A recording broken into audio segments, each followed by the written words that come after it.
Hello everyone! Welcome to my channel.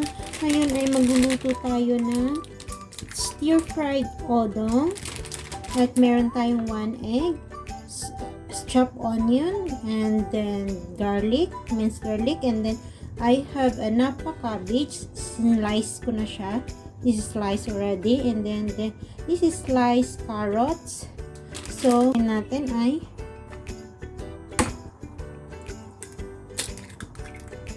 cook. We'll put pinch of salt. Then beat natin yung egg.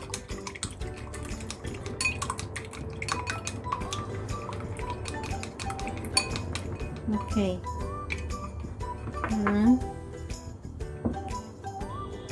So now, i-prepare na natin yung ating kawali. So ito siya.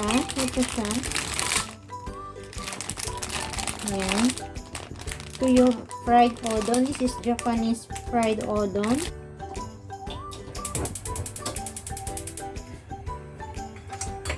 Okay, open natin yung fire. Maglalagay tayo ng oil.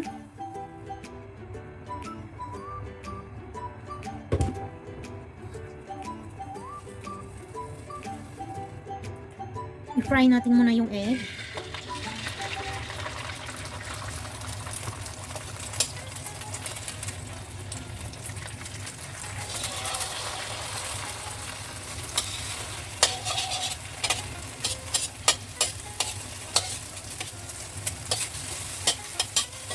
Then, red natin. Okay. Set aside.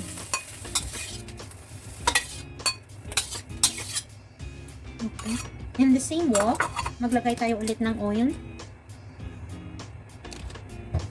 Natin yung onion. And garlic.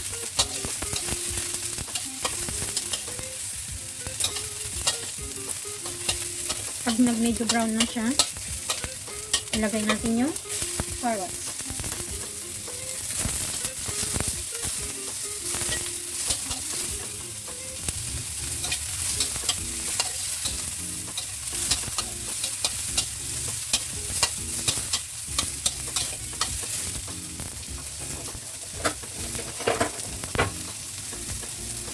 Lagyan ng konting tubig para maluto yung carrots.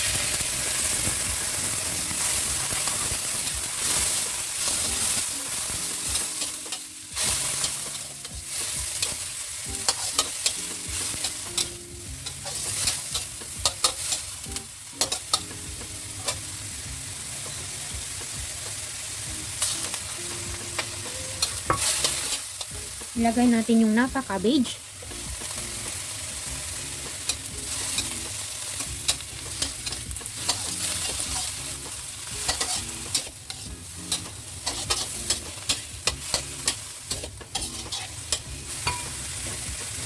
Pag malambot na siya, yung carrots, set aside natin.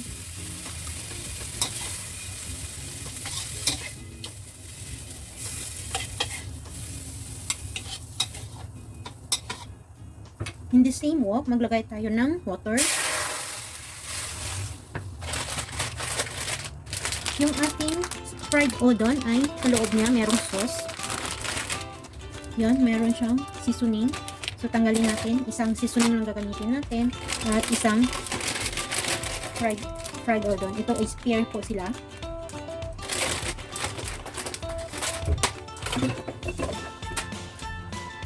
So, ang gagawin ko dito sa tubig, ilalagay natin itong powder.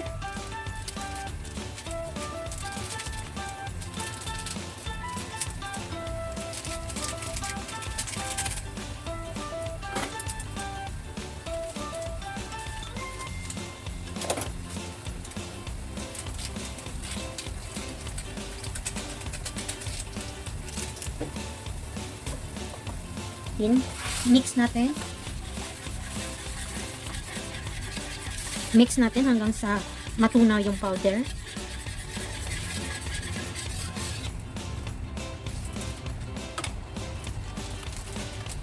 So, pag kumulo na yung tubig, ilalagay na natin yung ating udon.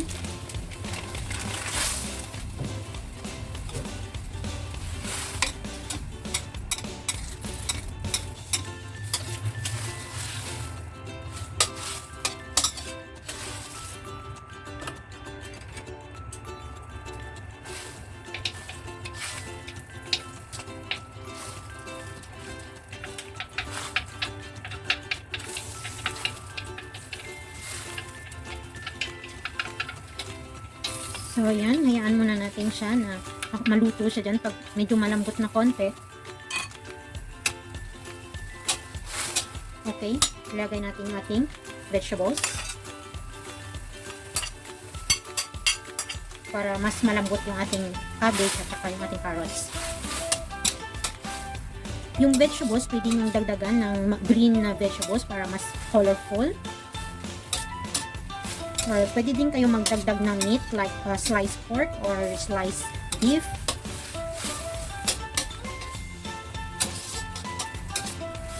Hintayin natin na magkonti yung tubig.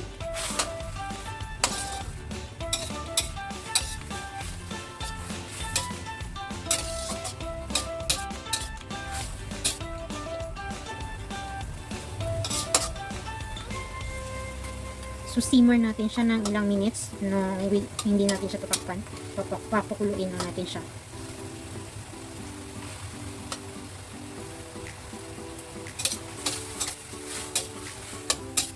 Pag medyo konti na yung tubig, i-add na natin yung ating egg.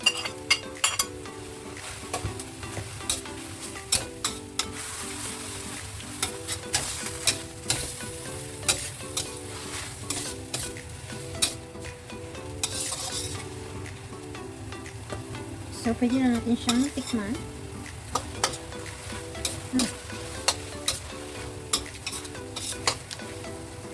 So, ready na guys.